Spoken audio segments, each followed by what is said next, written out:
Los buses. El bus de direcciones es un canal de comunicación constituido por líneas que apuntan a la dirección de la memoria total. El bus de datos, ¿no? El bus de datos, es el medio por el que se transmite la instrucción o dato contando por el bus de direcciones. Después tenemos el bus de control, es un número variable de líneas a través de las que se controlan las unidades complementarias.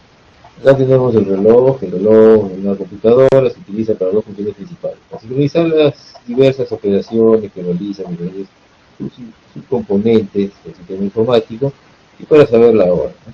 Entonces ahí tiene dos funciones.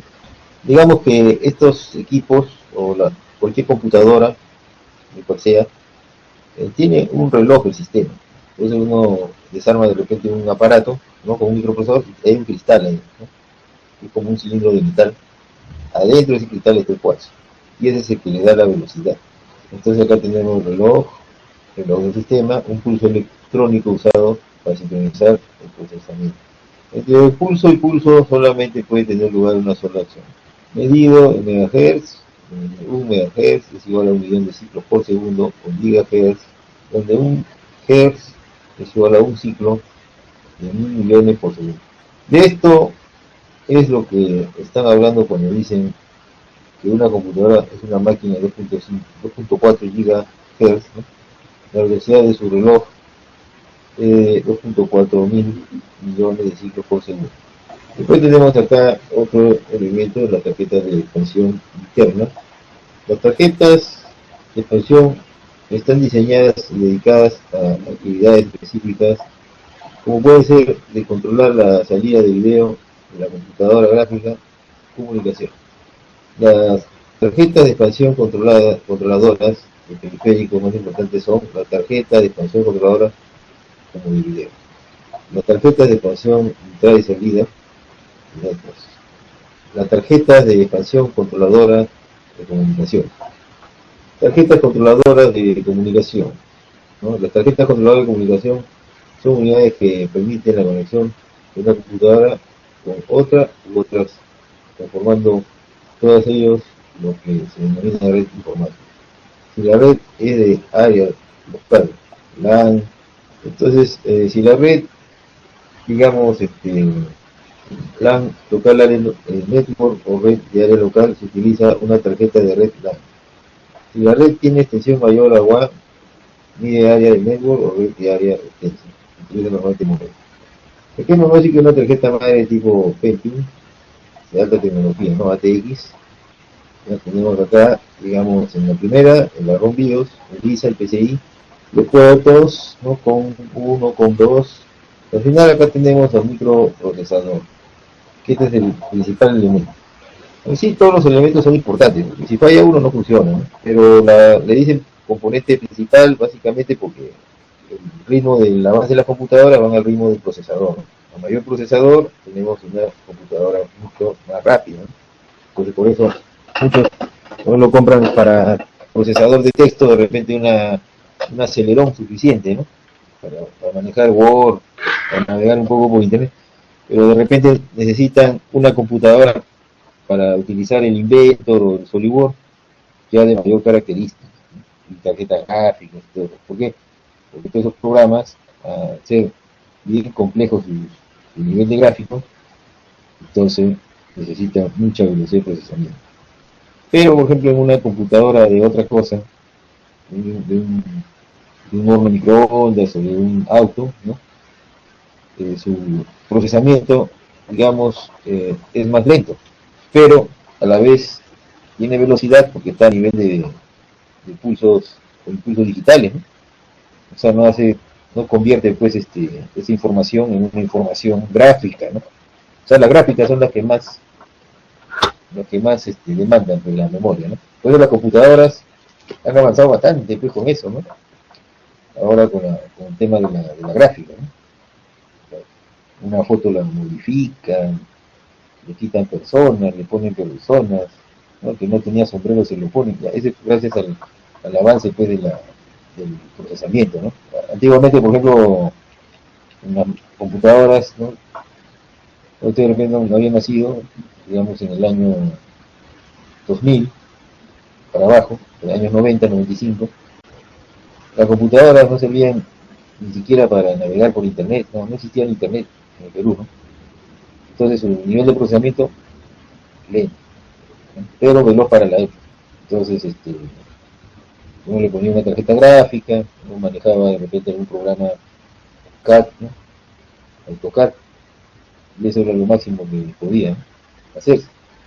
Entonces poco a poco las computadoras han ido evolucionando en su entorno, digamos, gráfico y todo, ¿no?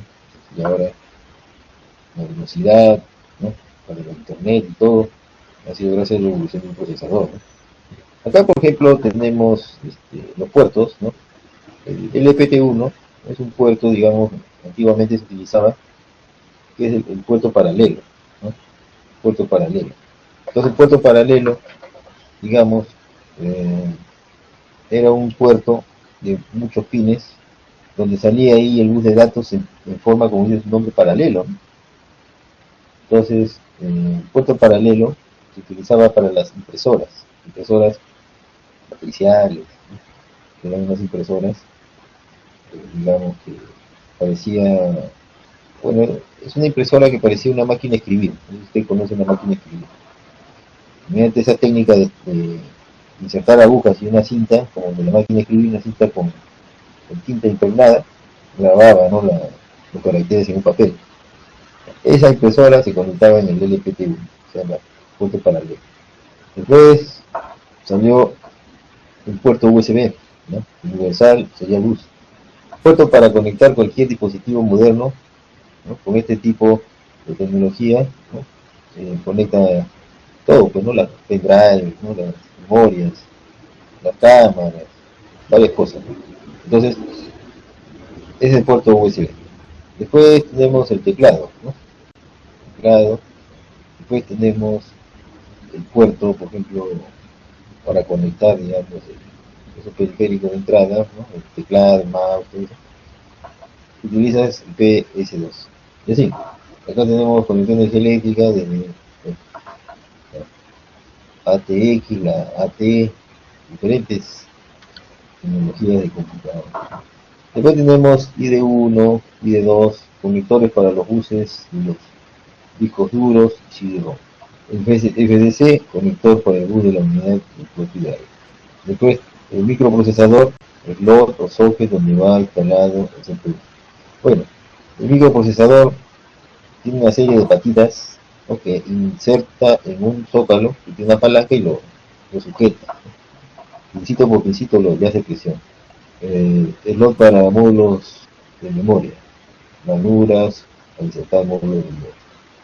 Bueno, sí, algunas memos tienen, ¿no?, para poderla ampliar. Esa es la moderna, ¿no?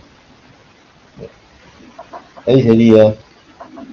¿Cuál? A ver, vamos a preguntarle a Anthony Gabriel Vela. ¿Se encuentra? No se encuentra. Okay. Jesús Alberto Olivo. Jesús Alberto Olivos. ¿En qué diferencia una memoria, por ejemplo, RAM, de una memoria ROM? ¿Cuál es la diferencia? Si no tiene micrófono puede escribirlo, ¿eh? Claro, claro.